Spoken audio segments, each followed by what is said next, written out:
A função que está neste gráfico é uma função definida por ramos, como podes observar aqui pela sua fórmula, e ela é uma função descontínua no ponto 3.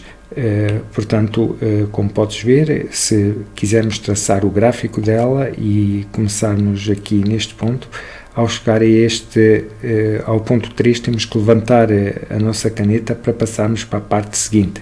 A função dá aqui um salto. E podes fazer os cálculos de limite à direita e limite à esquerda com a função que aqui está. Vais ver que o limite à esquerda, no ponto 3, quando nos aproximamos de 3, o limite à esquerda é 2, e quando nos aproximamos à direita do ponto 3, o limite à direita dá 5. Portanto, temos limites laterais distintos e logo por isso a função nunca poderia ser contínua aqui.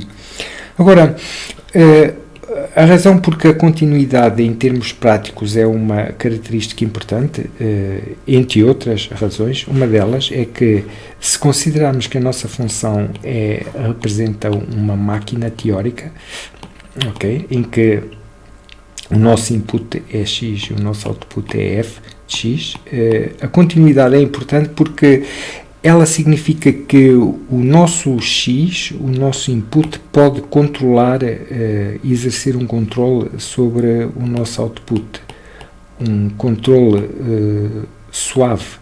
E o que é que eu quero dizer com um controle suave? Quero dizer que, por exemplo, aqui nesta região, se eu considerar este valor da função, este ponto do nosso gráfico, e considerar valores de x aqui num intervalo deste ponto, tu vês que nós podemos, fazendo aqui uma ampliação, nós podemos variar o valor de y em torno deste ponto tão pouco quanto a gente queira, bastando para isso variar o x suficientemente, num intervalo suficientemente pequeno em torno deste ponto. Portanto, podemos variar o nosso y tão pouco quanto a gente queira ali sobre aquela linha, com uma variação também pequena de x. Ora, isso já não é possível aqui, não é? Se nós considerarmos, por exemplo, valores de x que levem a nossa imagem para aqui, quando chegarmos a este ponto, ao ponto x3, basta uma pequenina variação do x para a direita que automaticamente o nosso gráfico dá este salto.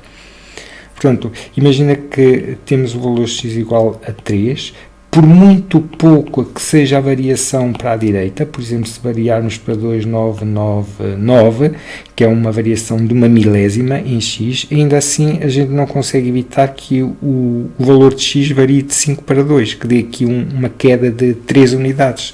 Ou seja, deixamos de ter o controle fino de x sobre y numa vizinhança deste ponto 3. Portanto, geralmente, em situações práticas, nós queremos controlar suavemente o nosso output y através do nosso input x, e isso é um dos aspectos que a continuidade garante que conseguimos fazer.